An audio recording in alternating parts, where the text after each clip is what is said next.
কেন আমরা ওয়াকফ সংশোধনী আইনের বিরোধিতা করছি এই বিষয়গুলি কয়েক কথা বলবো। 26,000 যে চাকরি বাতিল হয়েছে, এই দায়টা কার করছে? কাদের চুরি, কাদের অন্যায়ের জন্য? আজকে আপনার আমার বাড়ির ছেলেরা যারা মেধার ভিত্তিতে চাকরি পেয়েছিল তাদেরকেও চোর সম্বোধন হতে হচ্ছে বা দুর্নীতিগ্রস্ত সম্বোধন অনেকে করে দিচ্ছে, এই বিষয়ে বলবো। এবং কাশ্মীরের পেহেলগাঁওতে বর্বরোচিত সন্ত্রাসবাদী হামলা হয়েছে, ওপরে বসো চেয়ারে বসো,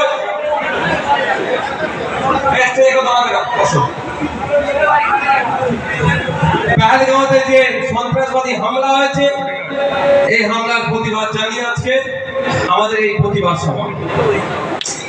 বন্ধুগণ, এই পশ্চিমবঙ্গ, এই ভারতবর্ষ 190 বছর, প্রায় 200 বছর ব্রিটিশরা শাসন করেছিল। ব্রিটিশদের শাসনের হাত থেকে বাংলার মানুষকে, দেশের মানুষকে, নারী পুরুষ নির্বিশেষে স্বাধীনতা সংগ্রামীরা লড়াই করেছিল। ব্রিটিশদের বিরুদ্ধে লড়াই করে বাংলা তথা দেশকে মুক্তি করেছিল। তারপরে আমরা স্বাধীন দেশ পেয়েছি। বাবা সাহেব আম্বেদকরের নেতৃত্বে 2 বছর 11 মাস 18 দিন অক্লান্ত পরিশ্রম করার পরে আমরা সংবিধান পেয়েছি। যেই সংবিধানের মধ্যে একজন বাউরি সমাজের মানুষের কি অধিকার, একটা দলিত হিন্দুর কি অধিকার, একজন আদিবাসীর কি অধিকার, একজন মুসলমানের কি অধিকার, একজন খ্রিস্টানের কি অধিকার, একজন হিন্দু ভাইয়ের কি অধিকার, একজন মহিলার কি অধিকার, সমস্ত অধিকার কি আছে সেই সংবিধানের মধ্যে লিপিবদ্ধ আছে। দুর্ভাগ্য আমাদের, এই সংবিধান পরিচালনার জন্য যাদেরকে আমরা দায়িত্ব দিয়েছি তারা সঠিকভাবে সংবিধান পরিচালনা করতে পারছে না। পরিচালনা সঠিকভাবে করার ফলে আজকে এই সমাজে যত বিশৃঙ্খলা, বৈষম্য, হিংসা, মারামারি, খুনোখুনি, দুর্নীতি সবটাই আজকে সমাজে ছেয়ে যাচ্ছে। তাই সময় আমাদের সংবিধান পরিচালনার দায়িত্ব আপনাকে আমাকে কাঁধে তুলে নিতে হবে। শুধুমাত্র লিডার তৈরি করে পার্লামেন্টের মধ্যে পাঠানো, আইনসভার মধ্যে পাঠানো হলে হবে না। আপনাকে আমাকে তৈরি হতে হবে, আপনাকে আমাকে পৌঁছাতে হবে। যেখানে আইন তৈরি হচ্ছে সেখানে দাঁড়িয়ে বলতে হবে আমার হিন্দু দলিত ভাইয়ের চাকরির কোটাতে কেন চাকরি চুরি হচ্ছে, সে আওয়াজ দেখছেন, আপনাকে আমাকে তুলতে হবে। যেখানে আইন তৈরি হয় সেখানে গিয়ে বলতে হবে ফেক এসটিএসসি সার্টিফিকেট দিয়ে অরিজিনাল যারা এসটিএসসি কমিউনিটির মানুষ তাদেরকে ডিপ্রাইভ করা হচ্ছে। যারা প্রকৃত দলিত, যারা প্রকৃত আদিবাসী তারা পরিষেবা পাচ্ছে না, তাদের পরিবর্তে যারা দলিত আদিবাসী নয় তারা পরিষেবাগুলো নিয়ে নিচ্ছে। এর বিরুদ্ধে কড়া আইন করতে হবে, যেখানে সেটা হচ্ছে আইনসভা। সেই আইনসভার মধ্যে দাঁড়িয়ে আপনাকে আমাকে চিৎকার করতে হবে।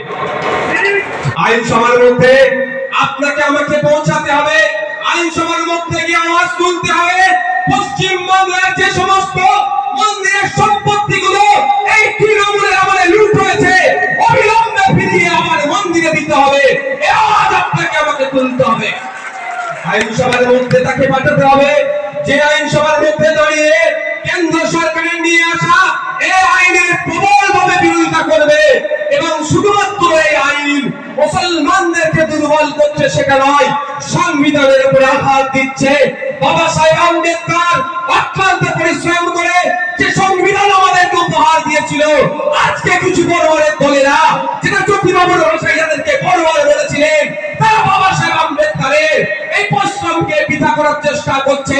আমাদের প্রাণে যতক্ষণ শরীরে যতক্ষণ প্রাণ থাকবে সংবিধান নিয়ে যারা ছেড়কার করবে, বাবা সাহেব আম্বেদকরের নিয়ে যারা আগুন তুলবে, তাদের বিরুদ্ধে লড়াই চালিয়ে যেতে হবে। শুধু মাঠে ময়দানে লড়াই নয়, এই লড়াইটা মাঠে ময়দানে যেমন হবে আইনসভার মধ্যে ঢুকে লড়তে হবে। আর না হলে কি হবে? এই মন্দিরের সম্পত্তি চুরি হবে, মসজিদের জায়গা বিক্রি হয়ে যাবে, মন্দির কমিটি কিছু বলতে গেলে, মসজিদ কমিটি কিছু বলতে গেলে ধরে মিথ্যা কেন্দ্রে জেলে ভরে দেবে। হচ্ছে না? শুধু কি মসজিদের জায়গা রক্ষা করবে নাকি?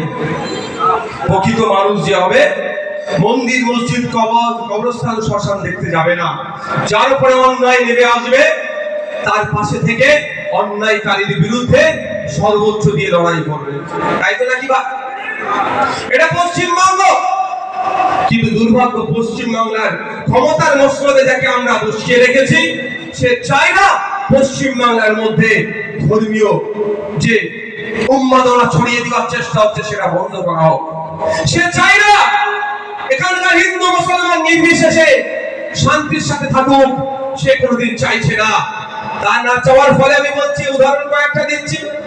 কয়েকটা বিজেপি নেতা যেভাবে হিন্দু মুসলমানের মধ্যে ঐক্য বিনষ্ট করার জন্য বাজে বাজে মন্তব্য করছে, কারো বিরুদ্ধে মমতা ব্যানার্জির সরকারের আমলে রাজ্য প্রশাসন ব্যবস্থা গ্রহণ করেছে? বলুন আপনারা, কেন করেনি?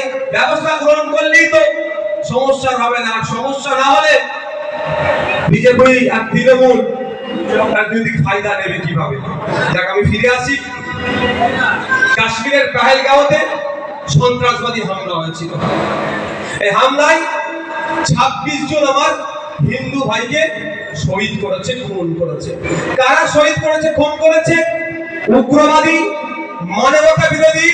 শুধু কাশ্মীরের মানুষের তারা শত্রু নয়, আমাদের দেশের আপমান 140 কোটি মানুষের তারা শত্রু। শুধু কাশ্মীরের মানুষের অন্য